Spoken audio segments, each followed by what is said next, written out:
Hello student, today we are going to learn our 6th chapter, Stone Age Stone Tools. In this chapter we'll see 6.1 types and forms of tools according to the types of task and 6.2 Stone Age tools. Okay, so we'll see first 6.1 types and forms of tools according to the types of task. So let's begin.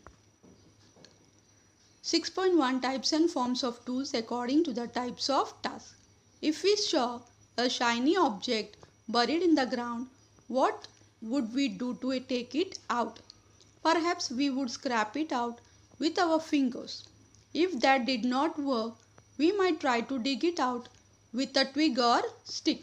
If that too did not work, we would have to look for a pointed stone. That should do the job.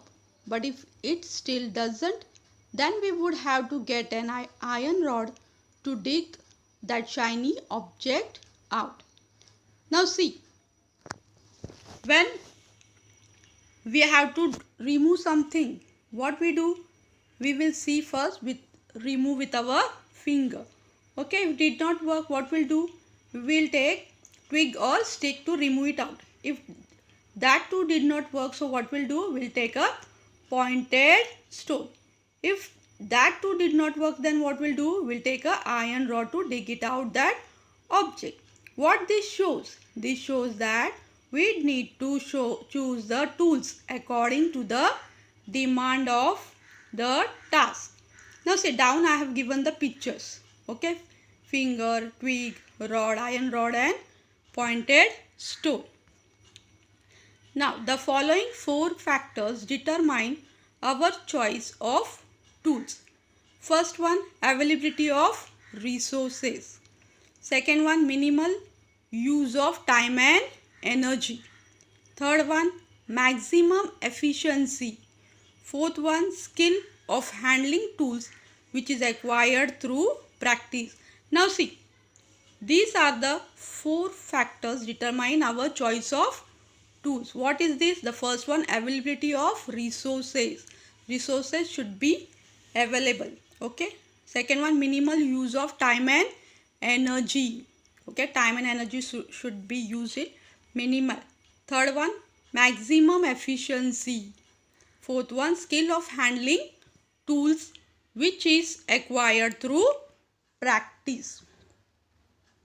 Now apes like the chimpanzee also use stones to break seeds and nuts. They use sticks to steer the ants out from ant hills to catch them. Humans too have always been using tools such as bones, stones, dried twigs and sticks as tools.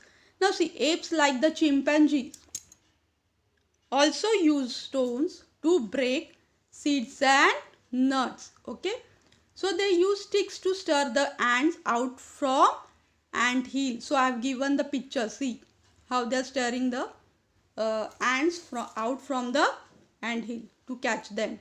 Humans too have always been using tools such as bones, stones, dry twigs and sticks as tools.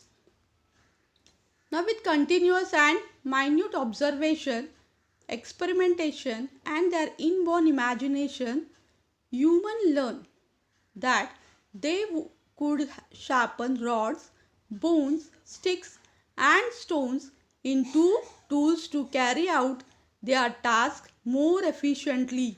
They also learned that they could give these objects any shape they desire. Now see, with continuous and minute observation, continuously and minute observation, okay, observing all the time, experimentation, doing experiment, different experiment, and their inborn imagination. What is inborn imagination means?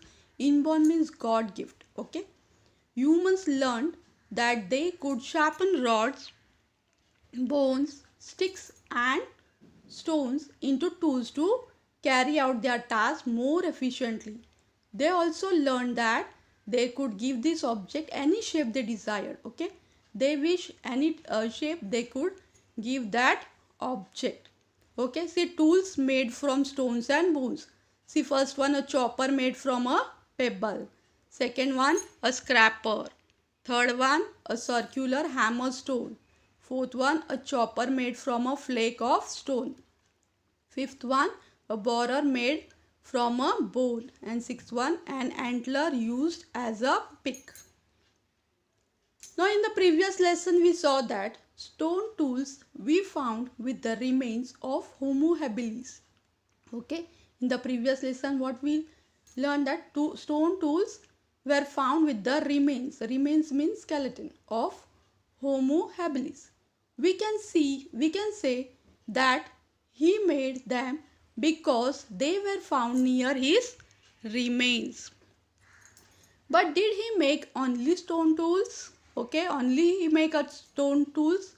The answer to this question is no, because he made tools from other materials as well.